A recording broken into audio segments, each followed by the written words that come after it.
আমি যখন কালেমার দাওয়াত দিয়ে মানুষের দাঁড়ে দাঁড়ে ঘুরি,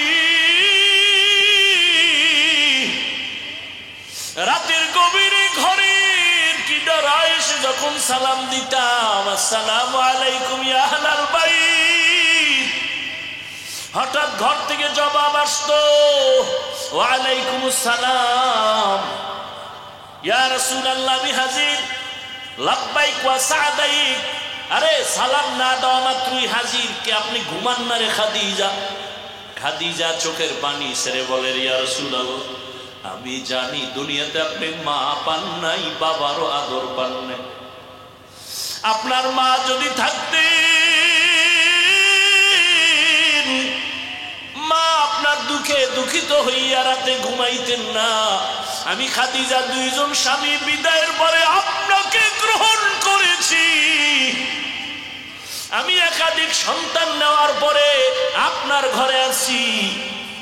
আমি জানি আপনার চারদিকে দুশ্মনের অভাব নেই। ইয়া রাসূলুল্লাহ, আপনি কালেমার দাওয়াত দিতে যান, না খাইয়া কষ্ট করেন, ঘরের ভিতরে দরজায় এসে যদি দাঁড়ায় থাকেন, আমি ঘুমায় পড়ি, আপনার কষ্ট হবে। আমি খাদিজা ঘুমাবো, রহমতের নবী দরজার কিনারা দাঁড়ায় কষ্ট করবে, আমি খাদিজার জন্য ধ্বংস। ইয়া রাসূলুল্লাহ, আমি ওয়াদাবদ্ধ হয়ে গেছি, রহমতের নবী যতক্ষণ ঘরে আসবে না, আমি খাদিজা এক সেকেন্ডের জন্য বিছানায় পিঠ লাগাবো না।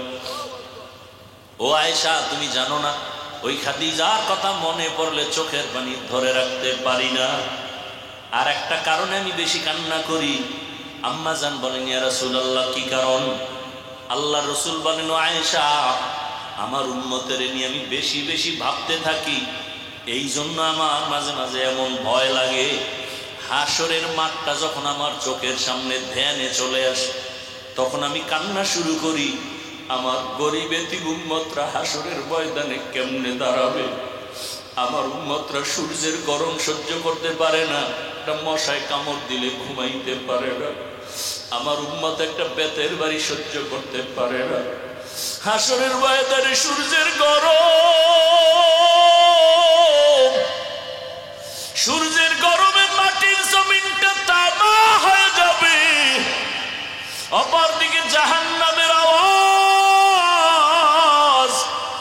জাহান্নাম হাসরের মাঠে চিল্লায় বলবে, আল্লাহ, গুনাহগারেরা কই, বেনামাজিরা কই, বেপরদাওয়ালারা কই? আমি জাহান্নামের পেটে দাও আমার ক্ষুধা।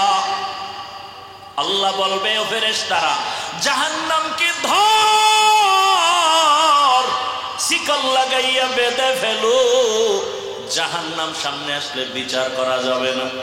70,000 ফেরেশতারা 70,000 শিকল লাগাবে। এক একটা শিকলের গোড়ায় 70,000 ফেরেশতা ধরে জাহান্নামের পেছনে টানবে। ধরিয়া রাখতে যখন পারে না, জাহান্নাম জোরে জোরে আওয়াজ দিতেছে, হাসরের ময়দান তার থর থর করে কেঁপে উঠতেছে। আম্মা জানকে নবী বলেন আর চোখের পানি ছেড়ে কান্না করেন, আয়েশা, কিয়ামতের ময়দানে জাহান্নামের আওয়াজে হাসরের ময়দান যখন কেঁপে উঠবে, নবীরা পর্যন্ত গুনাহ নাই কিন্তু কান্নায় বেকারার হয়ে যাবেন। ঈসা নবী কাঁদবেন নিজের চিন্তায়, মুসা নবী কাঁদবেন নিজের চিন্তায়, ইব্রাহিম নবী কাঁদবেন নিজের চিন্তায়। সমস্ত নবীদের কান্না, মানুষগুলো উলঙ্গ দাঁড়াবে, নারী আর পুরুষ পাগলের মতো হয়ে যাবে। এমত অবস্থায় আমি দেখিয়া সহ্য করতে না পারি, আমিও সিজদায় পড়ে কাঁদব। আল্লাহর সামনে মাকামে মাহমুদে সিজদায় পড়ে কাঁদব আর বলবো, আল্লাহ, সব নবীদের কান্না নিজেদের নিয়া আমি একবারও নিজের বেলায় কান্না করব না, আল্লাহকে কিছুই বলবো না। আমি যতবার কান্না করব সবসময় আমি আমার মাওলাকে বলবো, আল্লাহ, আমার উম্মতের ফিরাও, আমার উম্মত যেন জাহান্নামে না যায়, জাহান্নামের ফিরাও, আমার উম্মত জাহান্নামে গেলে আমি বরদাস্ত করতে পারবো না রে আল্লাহ। আমার কান্না দেখে আল্লাহ পাকের অন্তরে মায়া চলে আসবে। আল্লাহ পাক কুদরতি ভাবে বলবে, নবী কাঁদিয়েন না, মাথা উঠান, আপনি কি চান? আমার উম্মত আমি জাহান্নাম থেকে বাঁচাতে চাই। আল্লাহ জাহান্নামকে দূরে সরায় দেন, আল্লাহ পাক রব্বুল আলামিন তখন সাথে সাথে একটু কুদরতের হাতে পানি দিয়া ফেরেশতাকে বলবে জাহান্নামের গায়ে ছিটায় দাও। ফেরেশতারা আল্লাহর থেকে পানি নিয়ে জাহান্নামের গায়ে দিবে। জাহান্নামটা এমন জোরে পেছনে ভাগা শুরু হয়ে যাবে। ফেরেশতারা বলবে রব্বে কারীম, এক তো রশি দিয়ে আটকাইলাম, শিকল লাগাইলাম, জাহান্নাম ধরতে দরিয়া রাখতে পারি না। এক একটা শিকলের গোড়ায় 70,000 ফেরেশতা আটকায় রাখা যায় না। এখন আপনি একটু পানি দিলেন যে জাহান্নাম এমনি পেছনে ভাগা শুরু হয়ে গেল। এটা কি আসলে জমজমের পানি দিলেন নাকি কাউসারের পানি দিলেন না আবে হায়াতের পানি দিলেন? আল্লাহ বলবে রে ফেরেশতা, এটা কাউসারের পানিও না, আবে হায়াতের পানিও না, এটা জমজমের পানিও না। এই পানি আমার মায়ার নবীর ইয়াতীম গুনাহগার উম্মতের চোখের পানি। আমার মায়ার নবীর উম্মতেরা দুনিয়ায় গুনার কথা স্মরণ করে করে কান্না করেছে। ওই মাজারের ময়দানে বসিয়া, ওই উত্তরখানের মানুষগুলো কোরআনের বাগানে বসিয়া কান্না করেছে একা একা। আর আমাকে ডাকছে আর বলছে আল্লাহ জীবনে আর নামাজ ছাড়বো না, দাড়ি কাটবো না, বেপরদায় চলবো না। ও আল্লাহ জীবনে তো গুনাহ কম করি নাই, কত নামাজ ছাড়লাম, দাড়ি কাটলাম, বেপরদায় চললাম, মা বাবারে কষ্ট দিলাম, শিক্ষকেরে কষ্ট দিলাম, আলেমের বিরোধিতা করলাম। ও যুবক বাবারা, এতক্ষণ যে বয়ান করছি একবারও কিন্তু বলি নাই তাবলিগে যাও, পীরের কাছে যাও, একবারও বলি নাই আমার মতো হুজুর হও, টুপি লাগাও, স্কুল কলেজ ছেড়ে দাও, চাকরি ছেড়ে দাও, একবারও কিন্তু বলি নাই। বরং কি বলি এই শেষ কথাটা মনে রাখো রে বাবা, তুমি স্কুলে পড়ো, কলেজে পড়ো, চাকরি করো, ব্যবসা করো, কোনো বাধা নাই, তবে ওখানে থাকিয়া মা বাবার দোয়া নিয়ে চলো, শিক্ষকের দোয়া নাও, আলেমের দোয়া নিয়া, নবীজির আদর্শের মালা গলায় লাগাইয়া তওবা করো। আর নামাজ ছাড়িও না, বেপরদায় চলিও না। যদি মনে মনে বলো এটা কেমন করে সম্ভব, ডানে বামে তাকায় দেখো তোমার মতো কত যুবক স্কুল কলেজে পড়িয়াও নামাজ ছাড়ে না। বলো বাবা তুমি কেন পারবা না? তোমার মতো জেনারেল লাইনের কত সন্তানেরা র্যাব আর্মি পুলিশ বিডিআরের চাকরি করে নামাজ ছাড়ে না। তুমি নিজের প্রশ্ন করো, তুমি কেন পারবা না? তোমার মতো যুবক জেনারেল লাইনে থাকিয়া রিক্সা চালায়, ড্রাইভারি করে, নামাজ বাদ দেয় না, বলো তুমি কেন পারো না? ও আমার বাবারা, যুবকেরা, তোমার মতো বান্দা কৃষি কাজ করে, নদীর মধ্যে মাছ ধরে, নামাজ ছাড়ে না, তুমি কেন পারবা না? ও ব্যবসায়ী বাবারা, আপনার মতো কত ব্যবসায়ীরা নামাজ ছাড়ে না, ব্যবসা করে, চাকরিজীবী চাকরি করে, নামাজ ছাড়ে না, আপনি কেন পারবেন না?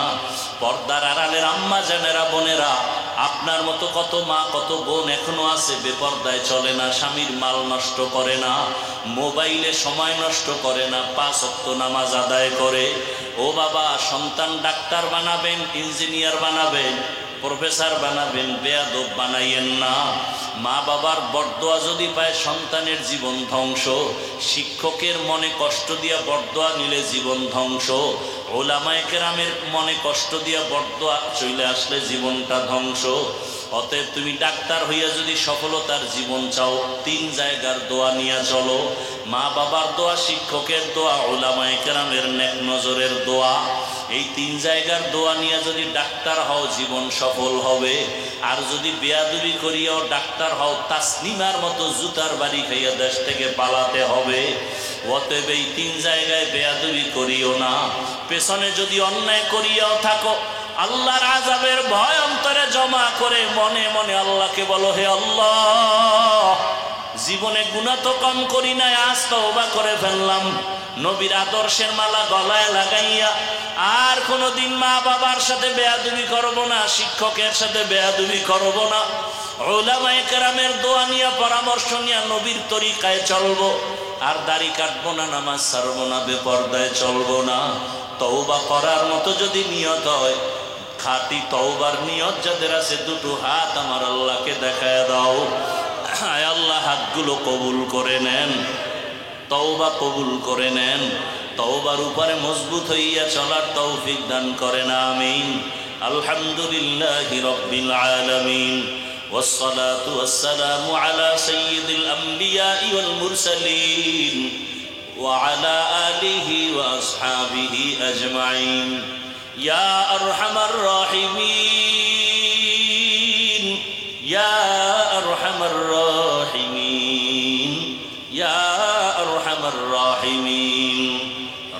ইরহামহুমা কামা রাব্বায়ানি সগীরা আল্লাহুম্মা ইন্নাকা আফুউন কারীম তুহিব্বুল আফওয়া ফা'ফু আন্না اللهم إنا نسألك رضاك والجنة ونعوذ بك من سخطك والنار اللهم إنا نعوذ بك من البرص والجنون والجذام وسيء الأسقام تیرا آئینہ عالم رنگ بو ہے جدھر دیکھتا ہو ادھر تو ہی تو ہے تیرا آئینہ आलों में रंग बू है जिधर देखता हो उधर तू ही तू है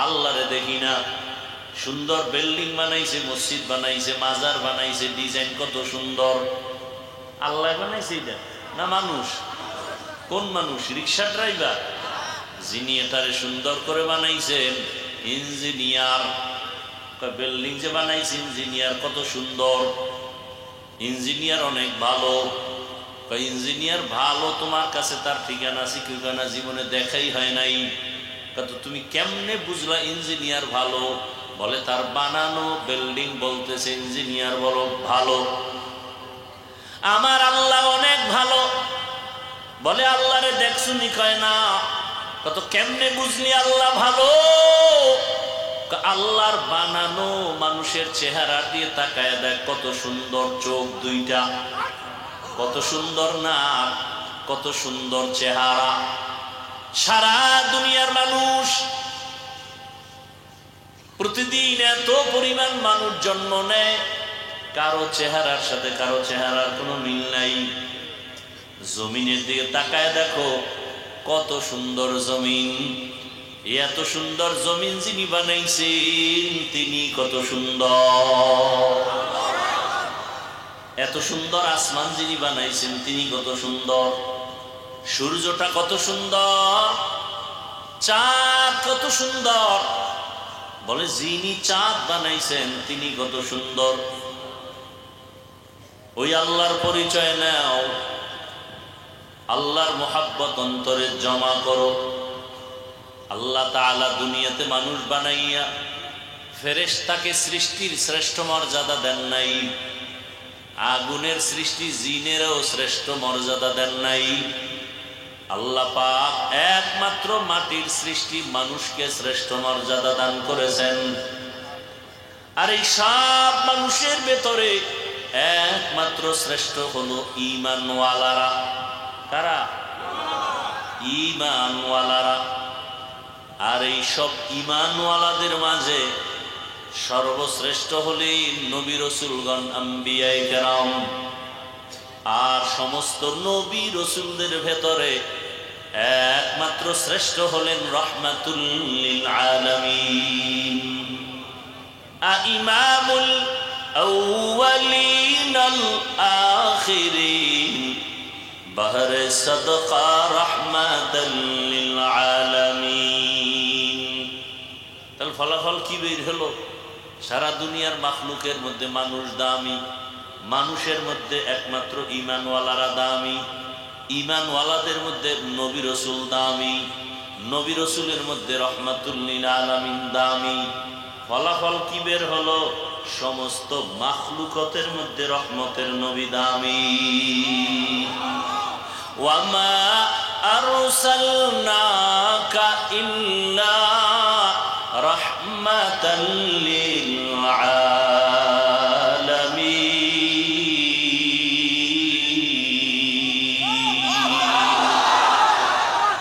ইমামুল আউয়ালিন আল আখিরিন বহরে সাদকা রাহমাতাল লিল আলামিন সাইয়্যিদুল কাউনাইন খাতমুল মুরসালিন আখির আমদ বুদে ফখরুল আউয়ালিন শুধু জুদাস রাহমাতাল লিল আলামিন মসজিদে উ শুধু হামারো ये जमीन ओ गो नबीर उम्मतेरा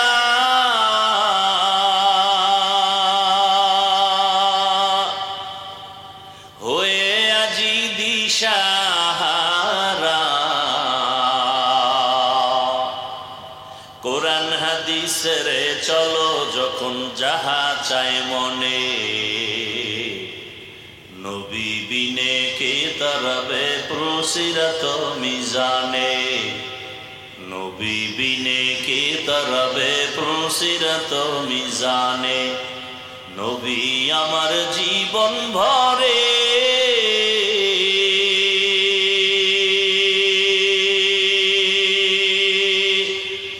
দিনের লাগি কষ্ট করে,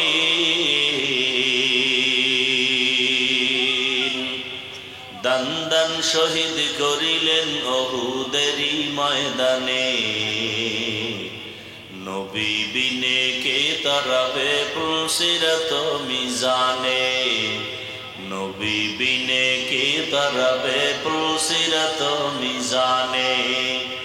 উম্মতের কান্ডারি নবী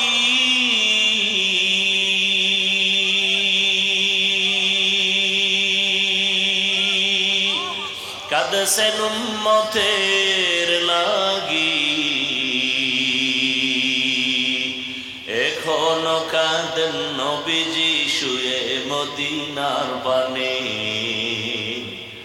নবী বিনে কে তারাবে পুলসিরাত মিজানে, নবী বিনে কে তারাবে পুলসিরাত মিজানে।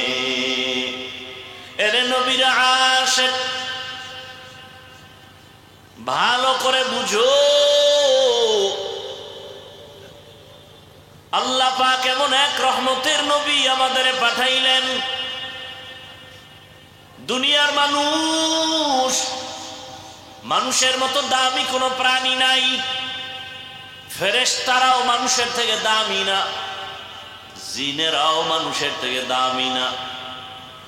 মানুষের মধ্যে শ্রেষ্ঠ হলো মুমিন, মুমিনের মধ্যে শ্রেষ্ঠ হলো নবী রাসূলগণ, নবী রাসূলদের মধ্যে শ্রেষ্ঠ হলেন রাহমাতুল লিল আলামিন।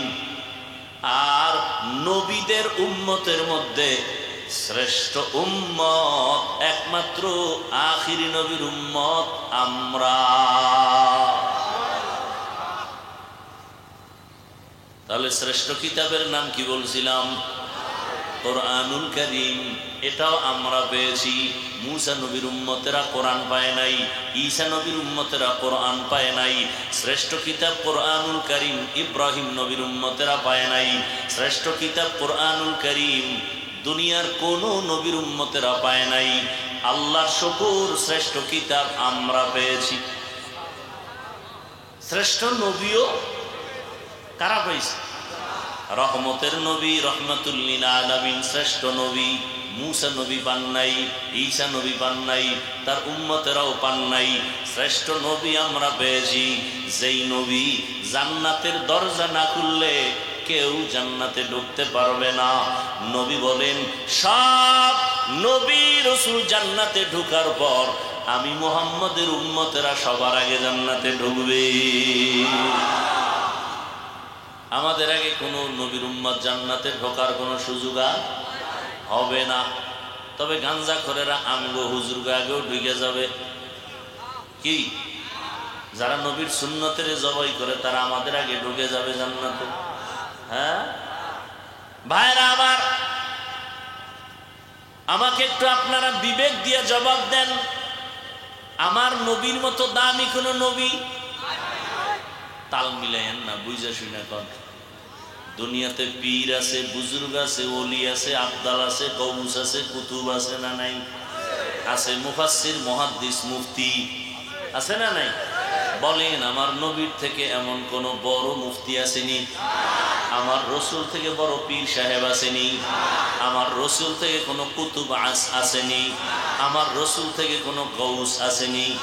এক কথায় সব পীরের পীর আমার রসুল। আমার রসুলের থেকে দামি কোনো ব্যক্তি নাই।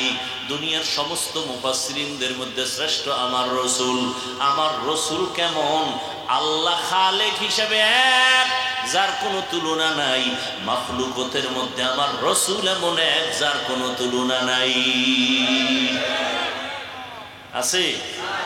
রসুল যেমন শ্রেষ্ঠ, রসুলের রওজা মোবারক মাজারও তেমন শ্রেষ্ঠ। বলেন আমার রসুলের মাজার থেকে দামি কোনো মাজার দুনিয়াতে আসেনি? নবীজির মাজার থেকে দামি মাজার হলো আজমির। নবীজির মাজার থেকে দামি মাজার ইব্রাহিম নবীর মাজার, ঈসা নবীর মাজার, মুসা নবীর মাজার। বুঝেন কিন্তু? তাহলে কি পাইলেন এতক্ষণ আলোচনায়? আমার রসুলের থেকে দামি কোনো ব্যক্তি, মুফাসসির, মুহাদ্দিস, মুফতি, পিরাউলিয়া, অলি আবদাল, গৌস কুতুব নাই। মাজার আছে দুনিয়াতে বহুত, কিন্তু রসুলের মদিনার মাজার থেকে দামি মাজার কোনটা? সত্য কথা বলেন, নাই। বুঝার চেষ্টা করি। দরবার শরীফ আছে জমিনের মধ্যে, আছে না নাই? মদিনার দরবার থেকে দামি দরবারের নাম কি বলেন? মদিনার দরবার থেকে দামি কোন দরবারে জমিনে আর নাই। ভালো করে বুঝেন, আমার রসুলের দরবার মদিনার দরবার থেকে দামি কোনো দরবার নাই। ইব্রাহিম নবীর দরবারও দামি না, মুসা নবীর দরবার আমার রসুলের দরবার থেকে দামি না। ভালো করে মনে রাখবেন, এ কথাটা লিখে রাখবেন, পারলে কম্পিউটার করিয়া ছাপাইয়া টানায় রাখবেন। কি টানাইবেন? আমার রসুলের মতো দামি কোনো পীর নাই, মুফাসসির নাই, মুহাদ্দিস নাই, আমার রসুলের মতো কোনো ওলি নাই, আবদাল নাই, গৌস নাই, কুতুব নাই, আমার রসুলের মতো কোনো রসুল নাই, আমার রসুলের মতো কোনো নবী নাই। আমার রহমতের নবীর মাজার মদিনাতুল মুনাওয়ারা রওজা শরীফের মতো জমিনে আমার রসুলের থেকে দামি কোনো মাজার নাই।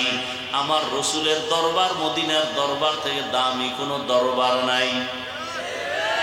কি কথা আপনারা দ্বিমত না একমত? এখান থেকে ফলাফল কি?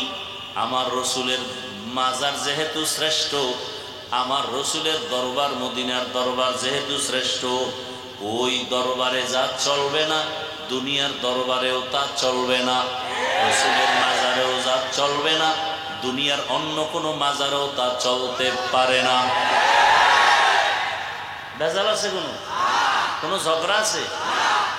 দুনিয়াতে বহু মাজার আছে, সম্মান করব রসুলের থেকে বেশি বলে? মোহাব্বত করব মাকে, বাবাকে, স্ত্রীকে, সন্তানকে। মাপকাঠি আছে না? মায়ের ভালোবাসা স্ত্রীকে দেওয়া, স্ত্রীর ভালোবাসা শিক্ষকের দেওয়া যাবে না। মাপকাঠি আছে না? আবার স্ত্রীর ভালোবাসা সন্তানের দেওয়া যাবে না। দুনিয়ার সব ভালোবাসা এক জায়গায় করো, এই ভালোবাসা আর রসুলের ভালোবাসা এক করা যাবে না। আমার রসুলের ভালোবাসা আবার আমার মাওলার ভালোবাসার স্কেল আলাদা করে রাখতে হবে, তুলনা করা যাবে না। যাবে? বুঝার চেষ্টা করি।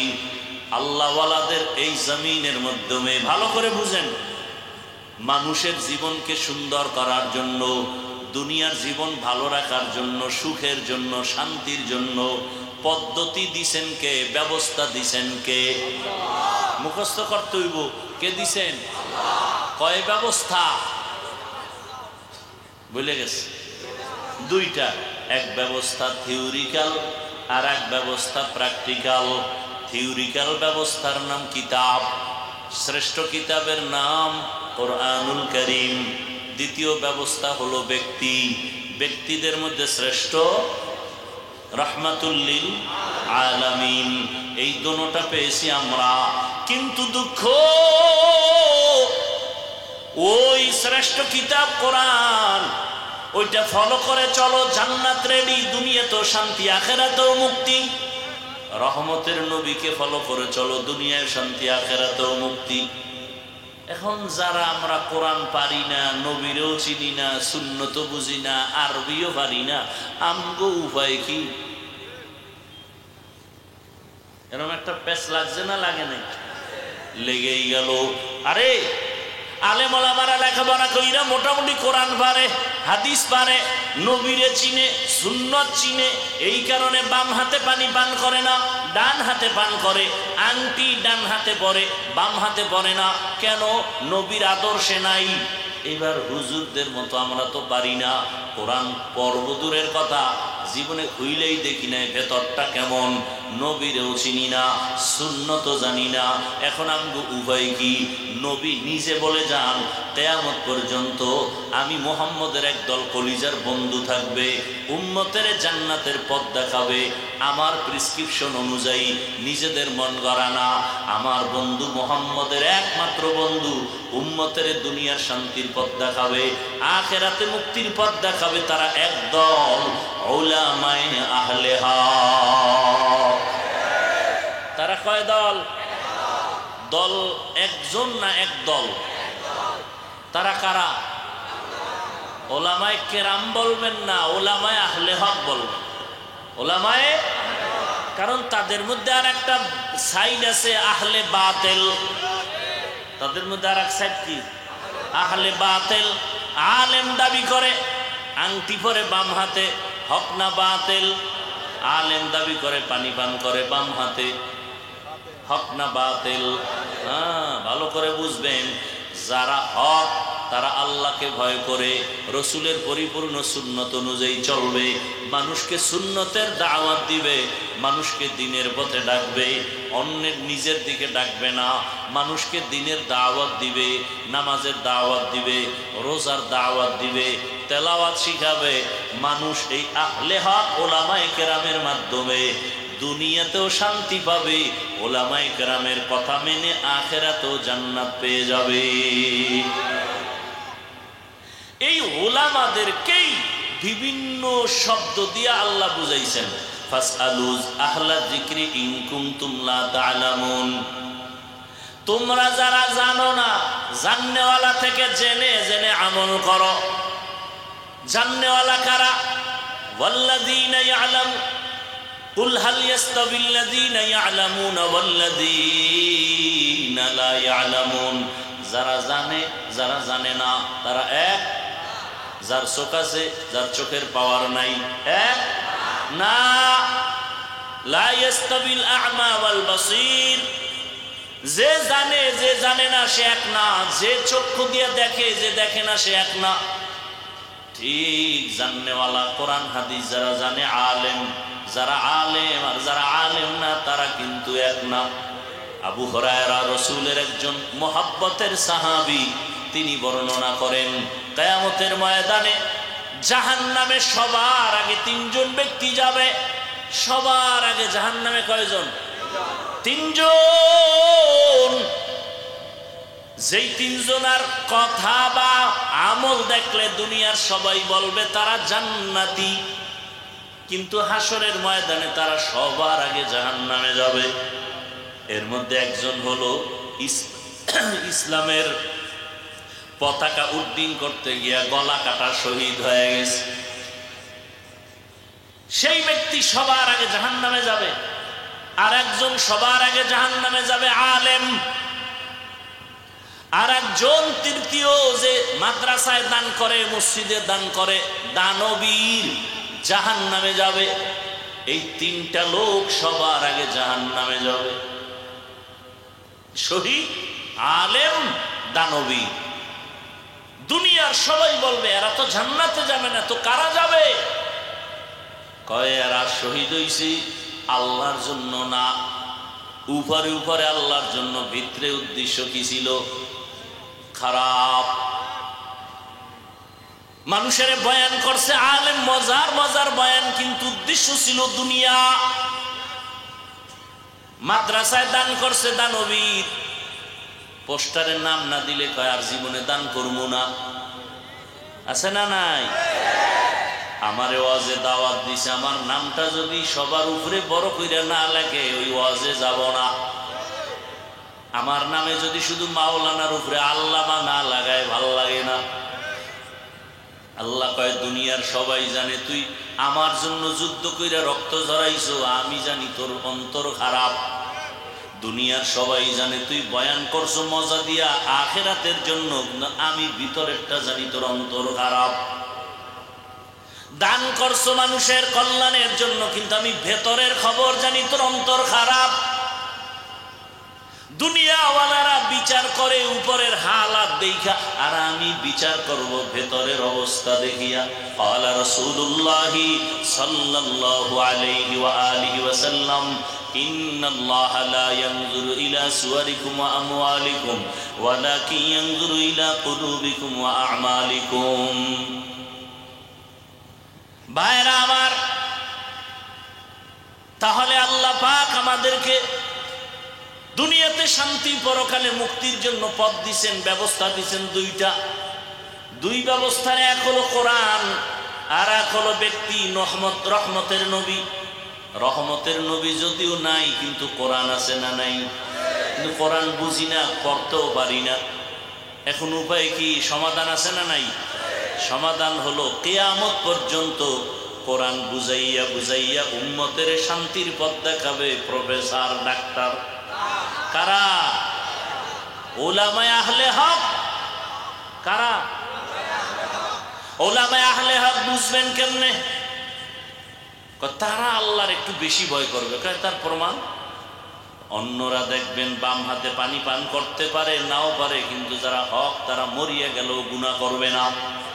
আর কে দারত খৌফে হক দার দিল মদম জান্নাতুল মাওয়া দেহদ উরা মাকাম জুজবা হক জি জে মখাজ ইনসো জা ফজলে উআ মস্তে দর জুমলা জাহা। উলামায়ে আহলে হক এরাই হলেন ওলিয়ে কামেল। এদের মধ্যেই হবে ওলি, এদের মধ্যেই আউলিয়া, এদের মধ্যে সাদিকিন, এদের মধ্যেই সালিহিন, এদের মধ্যেই উলুল আমর, এদের মধ্যেই আল্লাহর প্রিয় বান্দা আহলে জিকির। এরা ওলি, এরা আউলিয়া। কোরআনের ইলম অর্জন করলে আলেম, বহু বচনে উলামা। কোরআন হাদিসের ইলম ছাড়া ওলি হওয়া যায় না। কোরআন হাদিসের ইলমের নূর সিনায় না থাকলে আউলিয়াদের কাতারে যাওয়া যায় না, ভেলায়াতের পাওয়ার পাওয়া যায় না। ওলি আউলিয়া, ওলি এক বচন, বহু বচন আউলিয়া। ওলি কথা আছে বুখারী শরীফে, গুণগান আউলিয়া বলে কথা আছে কোরআন শরীফের ভেতরে। ভাইরা আমার,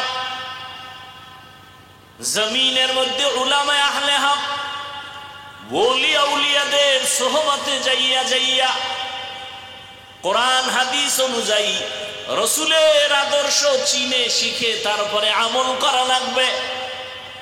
আঙ্গুলের নখগুলো কেমনে কাটবা, সেখানেও নবীজির আদর্শ আছে না নাই? চিনো না, জানি না, জানার জন্য কোরআন, কোরআন পড়তে পারি না, না পারলে কোরআন পড়নেওয়ালা আলেমের কাছে যাও, তাদের থেকে জেনে জেনে তার উপরে আমল শিখো। নখ কেমনে কাটা যায়, চুল কেমনে রাখবেন কাটবেন, সেখানেও নবীর আদর্শ জানেন না, কোরআন থেকে জানেন। বুঝেন না, কোরআন পড়নেওয়ালা আলেম থেকে জানেন। জানিয়া জানিয়া আমল করেন, তো আপনার দুনিয়াও শান্তি, পরকালও শান্তি।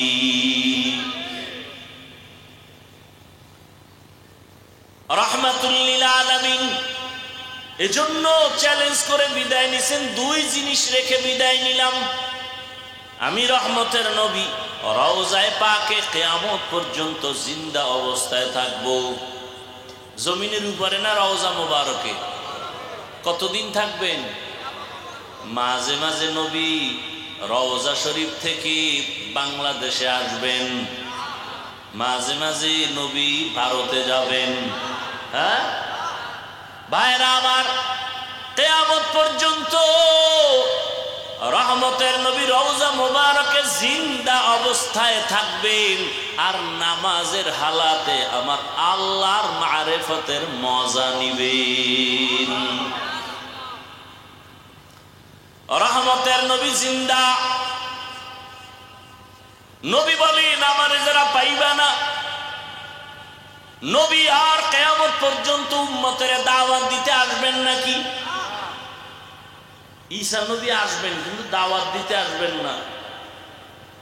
রহমতের নবী আর এই উম্মতের কাছে আইসা বলবে না কালেমা পড়ো?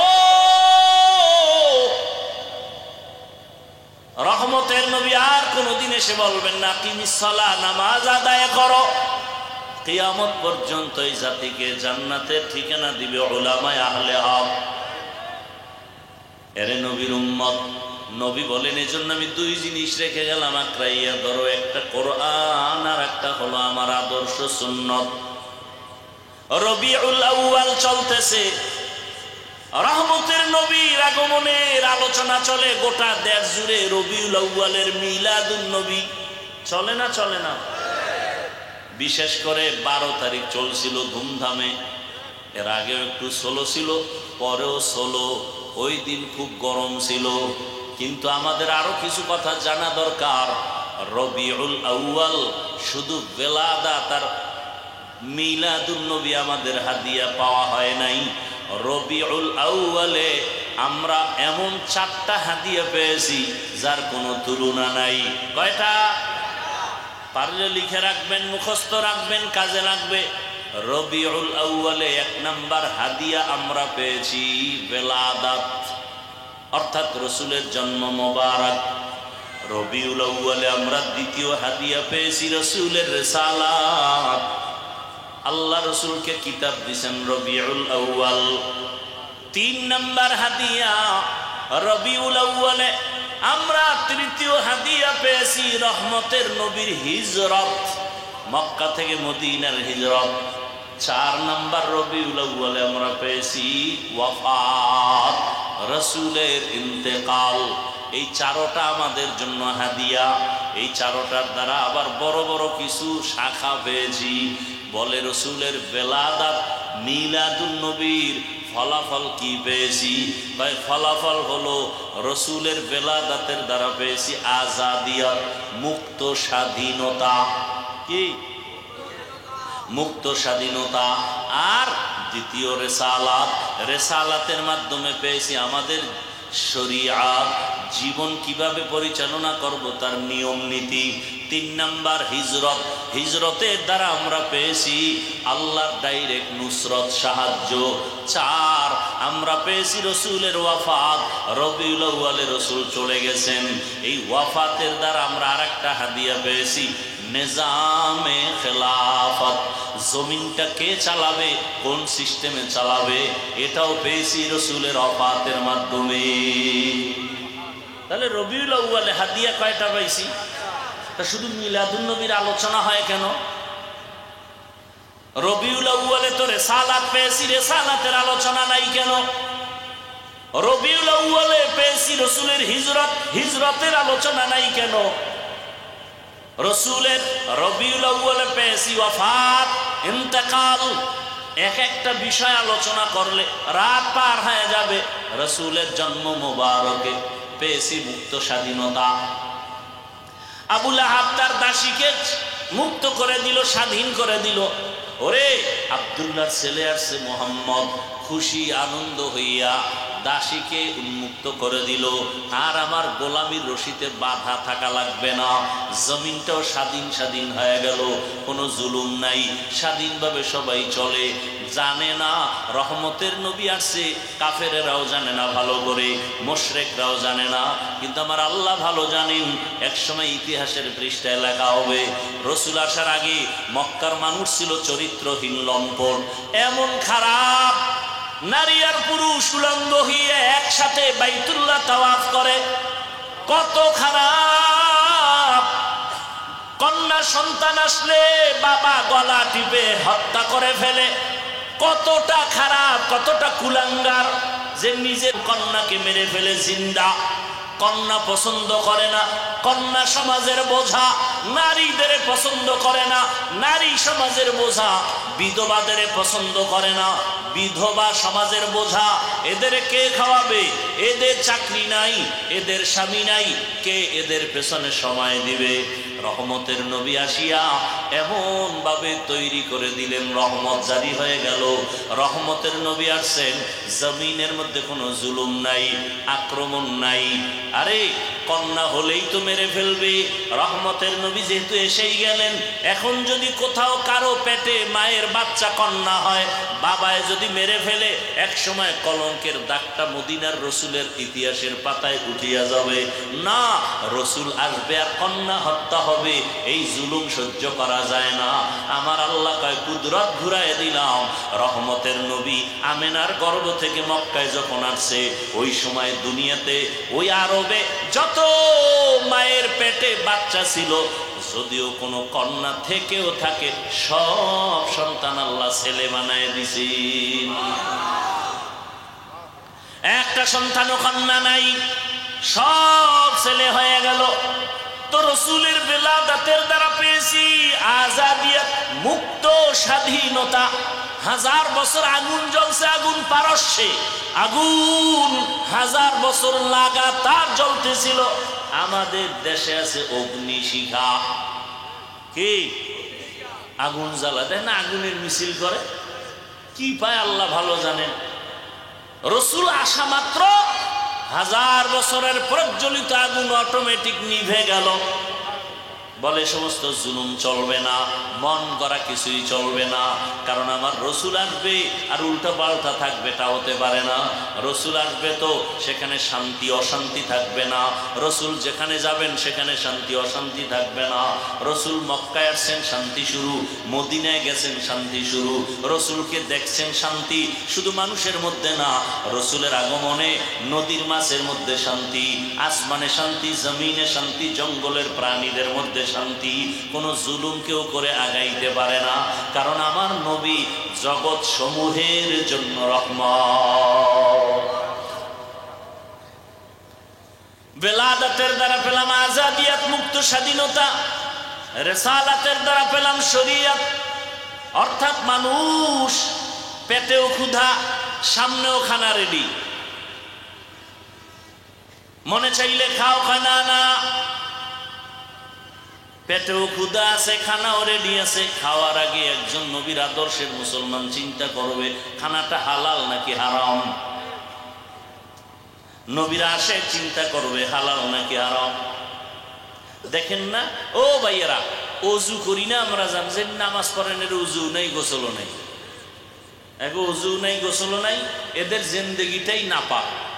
এর পাশে দাঁড়াবেন, গন্ধ, পোশাক ধোয় না, প্রস্রাব করে পানি নেয় না।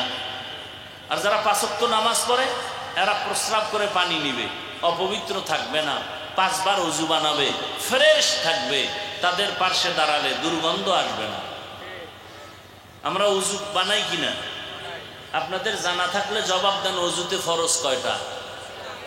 হ্যাঁ, 4 ফরজ না? এর মধ্যে কুলি করা আছে, হ্যাঁ, নাকে পানি দেওয়া আছে। 4 ফরজের মধ্যে নাকে পানি দেওয়া নাই, 4 ফরজের মধ্যে কুলি করা নাই। তাহলে এটা আসলো কেন? হাত ধোয়া ফরজ, চেহারা ধোয়া ফরজ, পাও ধোয়া ফরজ, মাথা মাসাহ করা ফরজ, কুলি করা ফরজ না, মুস্তাহাব। নাকে পানি দেওয়া মুস্তাহাব, এটা নাই ফরজের মধ্যে। এরপরও এটা আগে, এটা কি সবার আগে? কি কুলি সবার আগে? কি তারপরে কি? নাকে পানি দাও। কেন? ইসলাম কতটা প্রিয়। তুমি আগে নাকে মুখের সামনে পানি আনো, জিহ্বায় লাগাইয়া দেখবা পানিটার ঘ্রাণ স্বাদ ঠিক আছে নি। যদি তোমার জিহ্বায় বলে দিবে পানির স্বাদ ভালো না, নাক বলে দিবে পানির যে ঘ্রাণ সেটা নাই, তখন তুমি আর হাতে লাগায়ও না। ওই পানি দিয়ে তোমার ওযু ঠিক মতো হবে না, বরং ক্ষতি হবে। নাক সিগন্যাল দিয়ে দিছে এই ফরজের মধ্যে পানি ঢুকানো যাবে না। জবান মুখ তোমাকে বলে দিছে এই পানি দিয়ে তোমার ওযু বানানো যাবে না। ফরজটার আগে এগুলো দিয়া তোমাকে সতর্ক করেছেন, তোমার একটা অঙ্গ প্রত্যঙ্গের ভিতরে যেন ক্ষতির কোনো আসর না লাগে। এজন্যই তো বলি, খোদার কসম হাজার কোটিবার, এই জমিনের মধ্যে কোনোদিন ইসলাম কায়েম না হওয়া পর্যন্ত শান্তি আসবে না। কোন তন্ত্র মন্ত্রে জমিনে শান্তি দিতে পারবে না। চাপাবাজি করে যাইতে পারবা, শান্তি হবে না কপালে। হয়েছে শান্তি?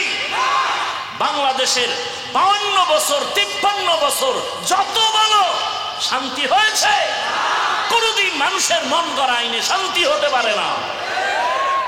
শান্তি দেওয়ার মালিক আল্লাহ। কিভাবে শান্তি দিবেন সে সিস্টেম কোরআনে আছে না নাই? তো চাপাবাজি করলে লাভ কি? এই যে মিছিল দিতে আছে রাস্তায়, নাই না আমগো বড় মাতাওয়ালা আম্মা জানেরা তাকে অধিকার রক্ষা করবে, তাদের অধিকার পাওয়ার জন্য। কি অধিকার? তাসলিমার মতো অধিকার চায়। তাসলিমা কেমন অধিকার চাইছে? তাসলিমা নাসরিন বলে, আমার শরীরের অংশ আমার পেট, আমার পেট আমার অংশ, অতএব আমার পেটে বাচ্চা আমার মন মতো নিব, যেখান থেকে মনে চায় নিব। গোটা দেশের মুসলমান দাঁড়ায় গেল, এই নাস্তিক, এ বেঈমান, ও নাকেসাতুল আকল, তোর জ্ঞান বুদ্ধি এতটাই কম, যেখান থেকে মনে চায় সেখান থেকে পেটে বাচ্চা কুকুর নিরা নেয়, মানুষ নিতে পারে না। একটা কুত্তার বাচ্চা যেখান থেকে মনে চায় সেখান থেকে পেটে বাচ্চা নিতে পারে, পশু নিতে পারে, কুকুর নিতে পারে, মানুষ নিতে পারে না। মানুষ যদি নিতে চায় ওটা মানুষ না, কুত্তার চেয়ে খারাপ। দলিল চাও? নাও দলিল। وَلَقَدْ ذَرَأْنَا لِجَهَنَّمَ كَثِيرًا مِنَ الْجِنِّ وَالْإِنسِ لَهُمْ قُلُوبٌ لَا يَفْقَهُونَ بِهَا وَلَهُمْ أَعْيُنٌ لَا يُبْصِرُونَ بِهَا وَلَهُمْ آذَانٌ لَا يَسْمَعُونَ بِهَا أُولَئِكَ كَالْأَنْعَامِ بَلْ هُمْ أَضَلُّ أُولَئِكَ هُمُ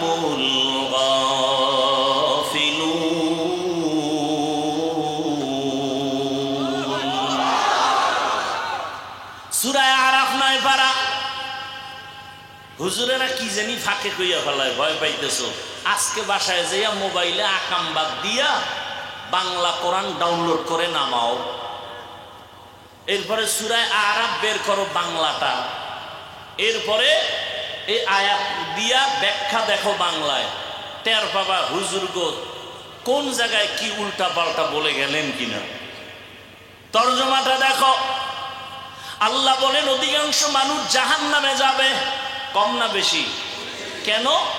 আল্লাহ বলেন এদের ভিতরে কলব দিছি গবেষণা করার জন্য, গবেষণা করে না। আমি আল্লাহ তাদের চক্ষু দিলাম দেখার জন্য, দেখে না। আমি আল্লাহ কান দিছি শোনার জন্য, শুনে না। তা কি কানের মধ্যে তুলা লাগাইছে? কয় না না, আমি যা দেখতে বলেছি তা দেখে না, উল্টাটা দেখে। আল্লাহ কয় আমি বলছি আব্বা আম্মার চেহারা দেখবি সওয়াব, আলিম দেখবি সওয়াব, বাইতুল্লাহর চেহারা দেখবি সওয়াব, আল্লাহর কুদরত দেখবি সওয়াব। কোরআন খুলে তাকাইয়া তাকাইয়া দেখবি হাযা কালামু রব্বি, এটা আমার রবের কালাম। কোরআনের দিকে শুধু তাকাইয়া থাকো, তাতেও সওয়াব। কিন্তু নিমক হারাম। এ আমার দেওয়া সূর্যের আলো চাঁদের আলো ভোগ করো, পানি ভোগ করো, আল্লাহর দেওয়া নদীর মাছ খাও, আল্লাহর দেয়া জমিনের ফসল খাও, আল্লাহর দেয়া গাছের ফল খাইয়া আল্লাহর মহব্বতে আল্লাহর দেখা জিনিস দেখো না, বরং সারা রাত দরওয়াজা জানালা বন্ধ করিয়া মোবাইলটা হাতের মধ্যে নিয়া চোখ দিয়া গুনাহ দেখো, হাত দিয়া গুনার সহযোগিতা করো, অন্তরে গুনার কল্পনা করে করে এত গুনাহ কইরা রাত কাটাও। যদি মুহাম্মদের উম্মত না হইতি ঘুমের মধ্যে গজব চলে আসতো। মাঝে মাঝে আসে টের ভাওনা, অন্যায় করছে বাবায়, মেয়ে বাচ্চা শিশু বাচ্চার কোনো দোষ আসেনি? ও ভাই আপনাদের ঘরে শিশু বাচ্চা আছে না? ওরা গুনাহ করে? ওদের অন্যায় কেউ ধরে? সরকার ধরবে? ধরবে না। তাহলে ওরা নিষ্পাপ, তো ওদের পাও ভাঙ্গে কেন? ওদের জ্বর হয় কেন? ওদের কিডনি নষ্ট হয় কেন? কান ধরে টান দিলে মাথা চলে আসে। আকাম করছে বাবা, শাস্তি পায় সন্তান। কেন?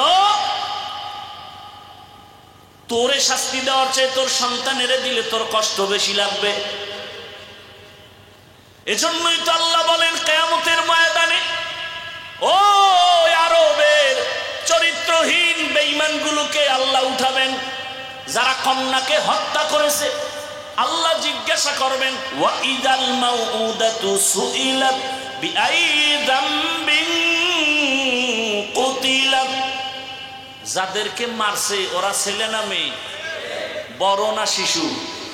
আল্লাহ জিগাইবে কন্যা তোরে তোরে তোর বাবায় মারলো কেন, হত্যা করলো কেন? বিবেক বলে জিজ্ঞাসা করবে বেঈমান বাবারে, মেয়েটারে কেন জিগাইবেন? মুফাসসিরিনে কেরাম বলেন এই কন্যাকে হত্যা করা এত বড় অন্যায় করেছে বাবা, আল্লাহ পাক লজ্জায় রহমতের দৃষ্টি ওই বেঈমান বাবার দিকে দিবেন না। এরে আল্লাহর গোলাম, কান দিছি শুনো, কি শুনবা? আজান শুনো, মসজিদে যাও, উলামায়ে কেরামের কোরআনের আওয়াজ শুনো, তেলাওয়াত শুনো। কোরআনের তেলাওয়াত শুনে শুনে কানের মধ্যে আরাম লাগাও। দেখবা একটা মোবাইলে তেলাওয়াত বাজাও, মক্কা মদিনার ইমামের তেলাওয়াত, কত মজার তেলাওয়াত। তুমি কও আমরা বয়ান করি কান্দে মানুষ, আরে তেলাওয়াতে মানুষ কান্দতেছে। মদিনার ইমামের তেলাওয়াত কান্না পুরা মসজিদে নববীর ভেতরে, বাইতুল্লাহর ইমামের তেলাওয়াতের কান্না পুরা বাইতুল্লাহ জুড়ে কান্নার আওয়াজ। ওই তেলাওয়াত শুনো, দেখবা গানের আকর্ষণ কমে যাবে। তেলাওয়াত শুনবা, এত মজার তেলাওয়াত, দেখবা কলিজা ঠান্ডা হয়ে যাবে। কারণ এটা এমন এক আকর্ষণের কিতাব, জমিনের মধ্যে এমন আকর্ষণের কোনো কবিতাই নেই। এটা শুনলেই খালি আকর্ষণ, চুম্বুকের মতো টানতেই থাকে। আলহামদুলিল্লাহি রাব্বিল আলামিন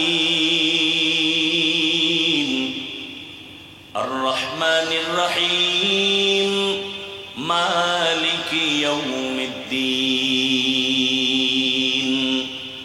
ইয়্যাকা না'বুদু ওয়া ইয়্যাকা নাস্তাঈন ইহদিনাস সিরাতাল মুস্তাকিম সিরাতাল লাযীনা আন'আমতা আলাইহিম গায়রিল মাগযুবি আলাইহিম ওয়ালাদ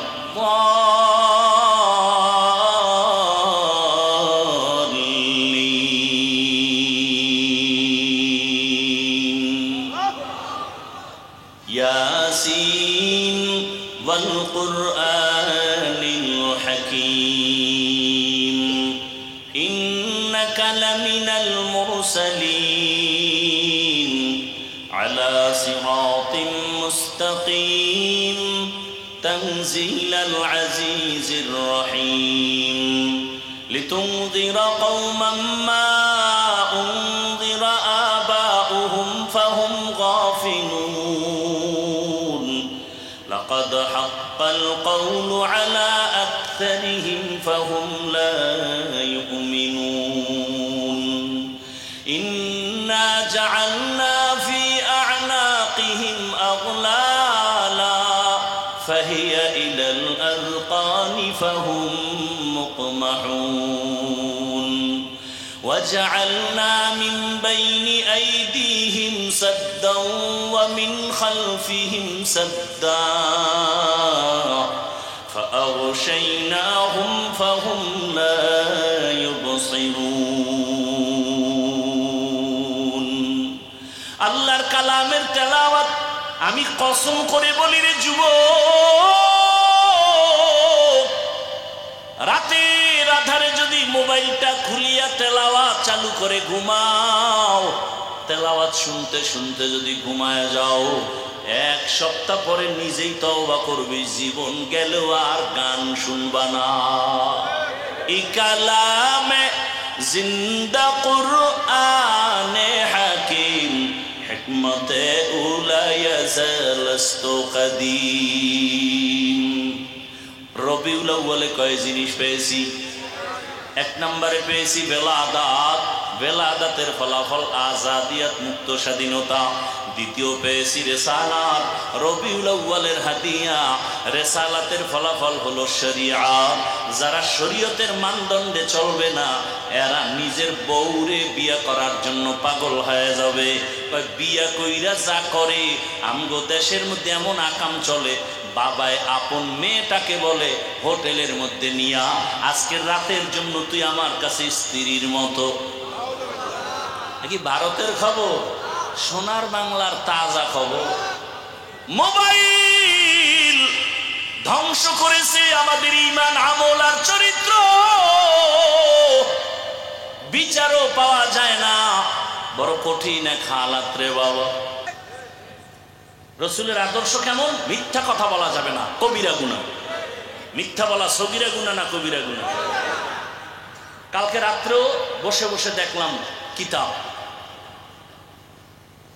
এক চোর গেছে রসুলের দরবার, গিয়া কয় ইয়া রাসূলুল্লাহ, কঠিন 4টা পাপের কাজ করি, তবে তওবার নিয়তে আসছি, একসাথে সব থেকে তওবা করতে পারবো না। নিজে নিজে বলতেছে, আমি জিনা করি, আমি চুরি করি, আমি মদ পান করি, আমি মিথ্যা কথা ছাড়া কোনো কথা বলি না। আমগো দেশে তো শুধু মিথ্যা না, মিথ্যার উপরে আবার কসম করে, মানে কসম খাইয়া মিথ্যাটারে মজবুত করে। একটা মিথ্যাকে প্রতিষ্ঠা করার জন্য হাজারো মিথ্যার কাভার লাগাইতে হয়, ঠিক না? পাওনাদারে টেলিফোন করে, ফট করে নাম্বারটা ব্ল্যাক লিস্টে ফেলাই দিছে। আরে কে তুমি? আর চিনো না মিয়া, কে তুমি? আমি। আমার থেকে তুমি 50,000 টাকা নিছো, দাও না কেন? দিব দিব দিব। কই তুমি এখন? কই আছো? ঘরের মধ্যে। কই আমি এখন জমিনেই নাই। মোবাইলে কইতেছে আমি জমিনেই নাই। একটারে ধৈর্য যখন জিজ্ঞাসা করা হলো, তুই না ঘরের ভিতরে ছিলি, কেন বলছো জমিনে নাই? সত্যই বলছি, আমি খাটের উপরে ছিলাম। আমি মাটিতেই ছিলাম না, খাটের উপরে বয়েছিলাম। এরে আমার আল্লাহর বান্দা, রহমতের নবীর সামনে গিয়ে কয়, ইয়া রাসূলুল্লাহ, আমি মিথ্যা বলি, জিনা করি, মদ পান করি, চুরি করি, সবগুলো থেকে একত্রে তওবা করা সম্ভব? রহমতের নবী তো বিশ্ব বরেণ্য এক ডাক্তার, রসুলের মতো বড় ডাক্তার আর কেউ নাই। এমন এক ডোজ দিছেন, বান্দার জিন্দেগি পুরা হেদায়েতের লাইনে সোজা হয়ে গেল। ওই সূরায় ভাবছে মনে হয় রসুল আমারে একটা একটা কইব, তো আগে বলবে চুরি করা বন্ধ কর। সূরায় যখন নবীরে বলছে, নবী কয় তুমি চুরি করবা, মিথ্যা বলো, চুরি করো, জিনা করো, মদ পান করো, চারোটা যেহেতু পারবা না, তো একটা বলবো। হ্যাঁ একটা বলেন। সূরায় ভাবছে চুরি করতে বোধহয় বন্ধ করবে, রসুল কয় না, মিথ্যা বলা বন্ধ করো, শপথ করো মিথ্যা বলবা না। হ্যাঁ ওয়াদা করলাম মিথ্যা বলবো না। এটা একটা কথা, মিথ্যা বলবো না, এটা সামান্য। চুরি বন্ধ করতে হইলে একটা পেরেশানি লাগতো, খামু কি? মনের খুশিতে বাড়িতে যায়, আনন্দ। নবী চুরির কথাও জানে, নিষেধ করে নাই।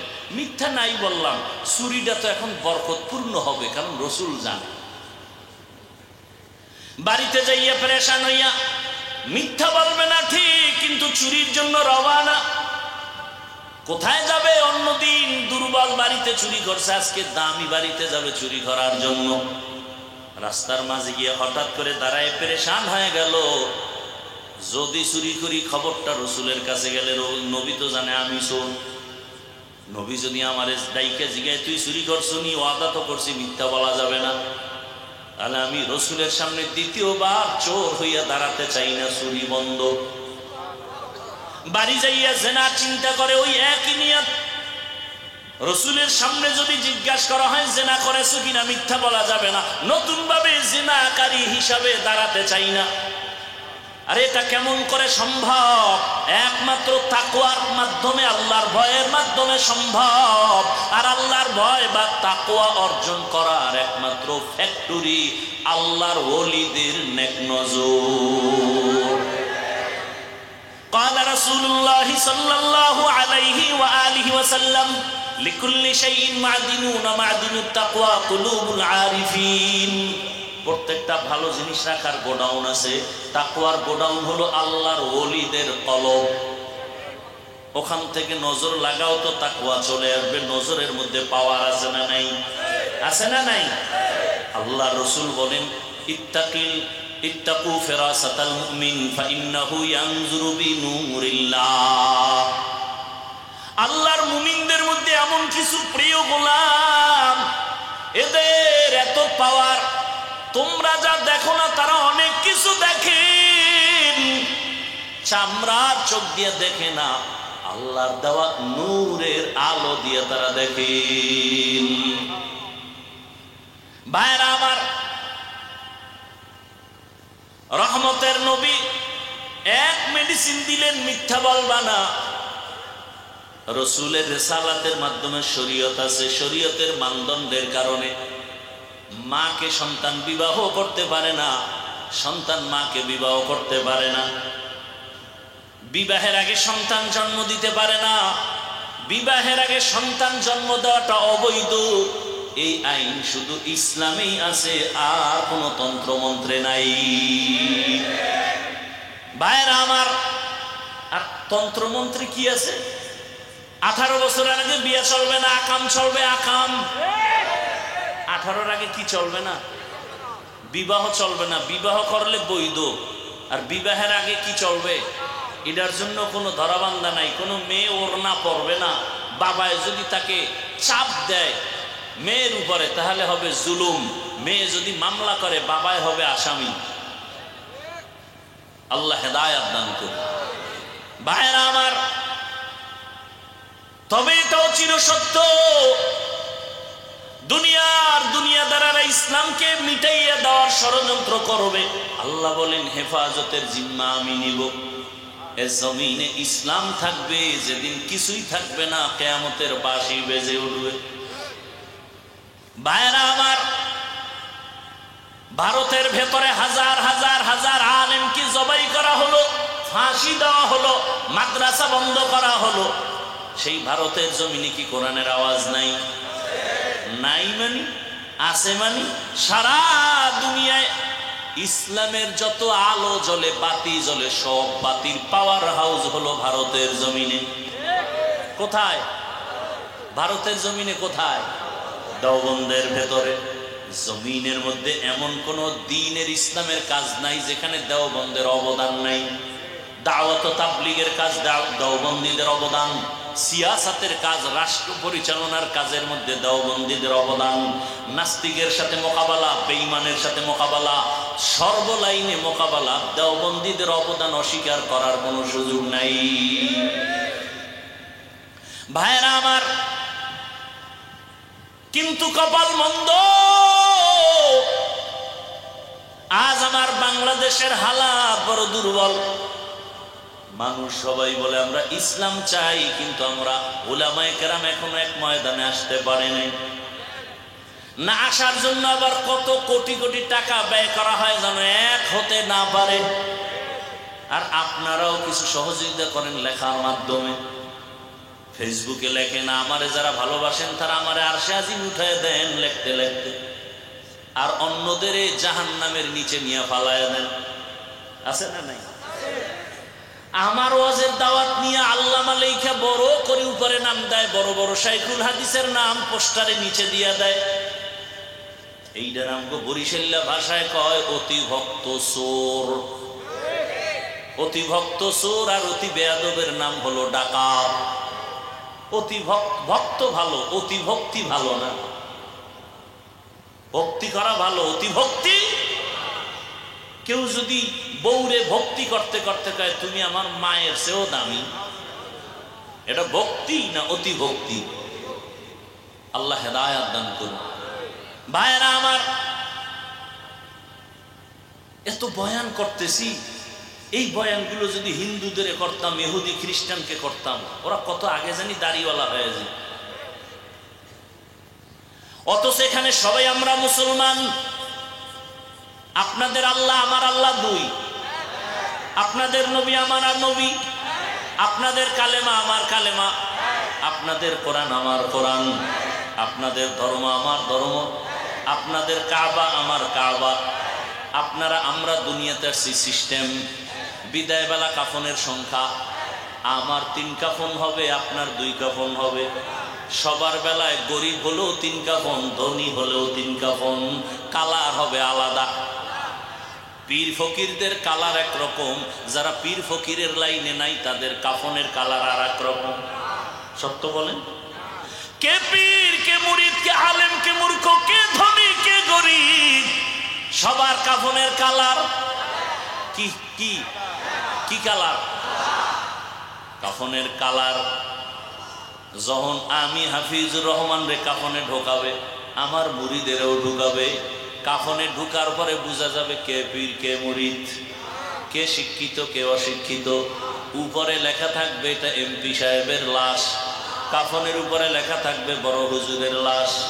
তাহলে যতই বাহাদুরি করি, কবরে যাওয়ার আগে কাফনে ঢুকার পরেই বাহাদুরি সব শেষ। কবরের সাইজও হবে এক, কবরে প্রশ্ন হবে 3টা, তাও এক। রবের পরিচয় দাও, ধর্মের পরিচয় দাও, রাহমাতুল লিল আলামিনের পরিচয় দাও।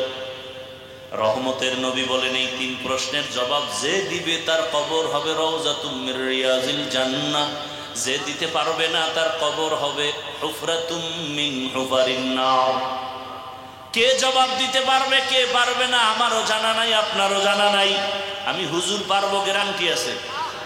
আরে আমি হুজুর বাদ দেন, দুনিয়াতে জান্নাতের গ্যারান্টি টিকিট পাইছেন 10 জন সাহাবা। এর মধ্যে প্রথম আবু বকরের, পরে ওমরের, পরে ওসমানের, পরে আলী রাদিয়াল্লাহু আনহুম আজমাইন। ইতিহাসটা পড়া দেখেন, তাদের জীবনী শুধু কান্না কান্না কান্না। আল্লাহর আদালতে কেমনে দাঁড়াও? তাদের হালাত যদি এমন হয় তো আমাদের উপায় কি হবে রে বাবা? আজ আমাকে মাওলানা বলে কত সম্মান করেছে আর দিয়েছে, কিন্তু আমার মাওলার কাছে মানুষই হতে পারি নাই। এই কারণে শুরুতেই বলেছিলাম, কিয়ামতের ময়দানে জাহান্নামে সবার আগে 3 জন ব্যক্তি যাবে, একজন শহীদ, আর একজন আলেম, আর একজন দানবী। আলেম হইয়া বয়ান করতেছি, কিন্তু বয়ান আমার মধ্যে নাই। আমি পর্দার বয়ান করি, আমি নিজে পর্দা করি না। নামাজের বয়ান করি, নিজে নামাজ পড়ি না। দাড়ির বয়ান করি, নিজে দাড়ি রাখি না। হালালের বয়ান করি, নিজে হালাল খাই না। আল্লাহ কয়, ইয়া আইয়ুহাল্লাযীনা আমানু লিমা তাকুলুনা মা লা তাফআলুন। নিজে যা করো না, অন্যকে তার বয়ান দিয়ে কোনো লাভ হবে না, দিলেও উম্মত মানবে না, আমল আসবে না। ও আমার যুবক বাবারা, বৃদ্ধ বাবাজি, এই রবিউল আউয়ালে আমরা পেয়েছি শরীয়ত রিসালাতের ফলাফল। 3 নম্বরে পেয়েছি হিজরত। হিজরতের ফলাফল হলো আল্লাহর ডাইরেক্ট সাহায্য, নুসরত। ওহুদের যুদ্ধ, খন্দকের যুদ্ধ, বদরের যুদ্ধ মদিনায় যাওয়ার পরে শুরু। আর যুদ্ধ হয়ে গেল, ডাইরেক্ট আল্লাহর আসমান থেকে সাহায্য। গনিমতের মাল আসতেছে, রসুল বন্টন করতেছেন। সাহাবারা খাইতে পারে না, এখন গনিমতের টাকা আসছে, আলাদা আলাদা ঘর করতেছেন, বাজার করতেছেন, স্বাধীনভাবে ইবাদত করতেছেন, খানা খাইতেছেন। সন্তানের মুখে হাসি, স্ত্রীর মুখে হাসি। আল্লাহর নুসরত আসছে হিজরতের মাধ্যমে, রবিউল আউয়ালের হাদিয়া। এরপরে 4 নম্বর হাদিয়া রসুলের ওয়াফাত। রসুলের ইন্তেকালে পেয়েছি নিজামে খেলাফত। জমিনটা কারা চালাবে, কোন সিস্টেমে চালাবে? আল্লাহ রসুলের ইন্তেকালের পরে তৈরি হয়ে গেল খুলাফায়ে রাশিদিন। রসুল আগেই বলে গেছেন, আলাইকুম বিসুন্নতি ওয়া সুন্নাতিল খুলাফাইর রাশিদিন আল মাহদিয়িন। আমি মুহাম্মদের সুন্নতের আঁকড়াইয়া ধরো, আমার খোলাফা যারা তাদের সুন্নতের আঁকড়াইয়া ধরো। আমি মুহাম্মদের আদর্শের নামও সুন্নত, আর আমার খলিফা যারা তাদের আদর্শের নামও সুন্নত। তারা কেমন আদর্শের মালিক? তারা রাশেদিন, চূড়ান্ত জান্নাতের পথ দেখানেওয়ালা। কেমন পথ দেখানেওয়ালা? মাহদিয়িন, সবাই হেদায়াত প্রাপ্ত। তাদের উপরে সন্দেহ করাও গুনাহ হবে। নিজামে খেলাফত পেলাম। আবু বকরের ইতিহাস কান্নার ইতিহাস, এরে নবীর আশিক ওমরের ইতিহাস কান্নার ইতিহাস, হযরত ওসমানের ইতিহাস কান্না, আলীর ইতিহাস কান্না। এমনকি আপনার আমার নবী যার এতক্ষণ গুণগানি গাইলাম, সেই রহমতের নবীও কান্না করতেছেন আম্মা জান আয়েশার ঘরে বসে। আম্মা জান আয়েশা প্রশ্ন করেন, ইয়া রাসূলুল্লাহ, আপনি কান্না করেন কেন?